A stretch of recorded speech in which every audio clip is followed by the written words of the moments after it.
And I want to cover a topic that came up a lot, and that has to do with your timeline and when you should be taking the MCAT and applying to medical school.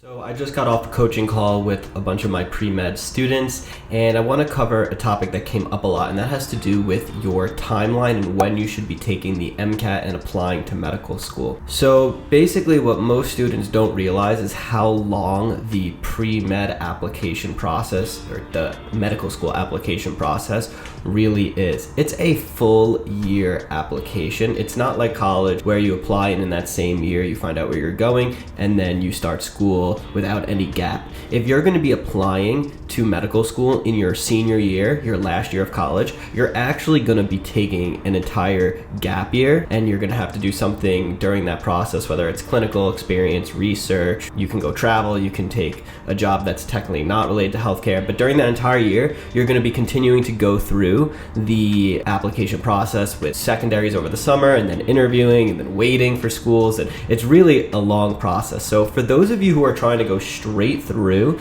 to medical school, and I don't generally recommend that at this point. The reason being is if you go straight through to medical school, your senior year grades will not count towards your application. So unless you have really good grades already, you're putting yourself at a disservice by not allowing those last 2 semesters to count towards your science GPA, your cumulative GPA. Also, you won't have as much experience, whether you can get clinical or scribing experience or really anything else that you want to do during that gap year. And lastly, you have to generally rush the process. So students will rush to take the MCAT when they're not ready, then they won't do as well, and then they end up having to take that gap year anyway. So if you are really going to go straight through, then you do need to know the timeline, which is in your junior year, your third year of pre-med, you're going to have to take the MCAT usually around May the latest, so that your scores are in relatively early and you can submit your apps early. And you will be applying June of your junior year.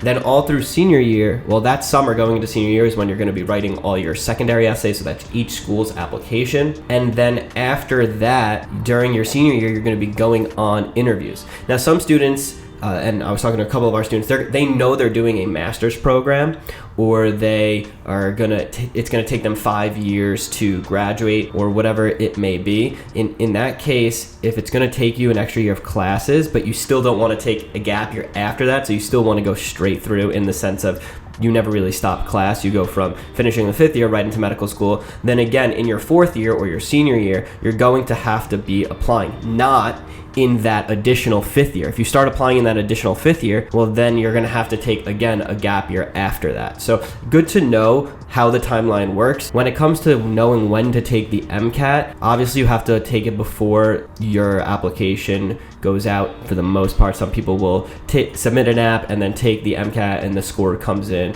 about a month later.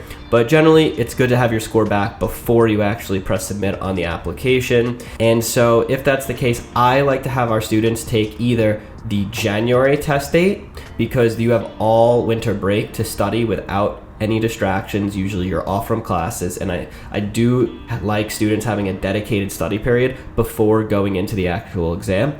Or you take it the summer before, because you can then dedicate the entire summer. You can't take it the summer of the same summer that you're applying, because usually then you would be taking an August or September test date. Even if it's a late July, now you're late into the cycle. So if you were going to take a summer test date, it would have to be the one before. But if you're going to not take a gap year and you're doing this as a junior, that would mean it would be the summer after your sophomore year, which generally is too early because students haven't finished as many of their prereqs yet. They didn't take biochem, and not to say you can't take the MCAT without taking these prereqs, but it's generally helpful if you've seen the information before. It used to be with the old MCAT, there were less topics on the MCAT, and so students would get away with taking it at the end of sophomore summer, but it's a lot harder to do that these days. That's why I generally recommend the gap year. But even if you don't take a gap year, good to have an understanding of how the timeline works. I hope this video was helpful in breaking that down. If you have any questions, leave it in the comments below.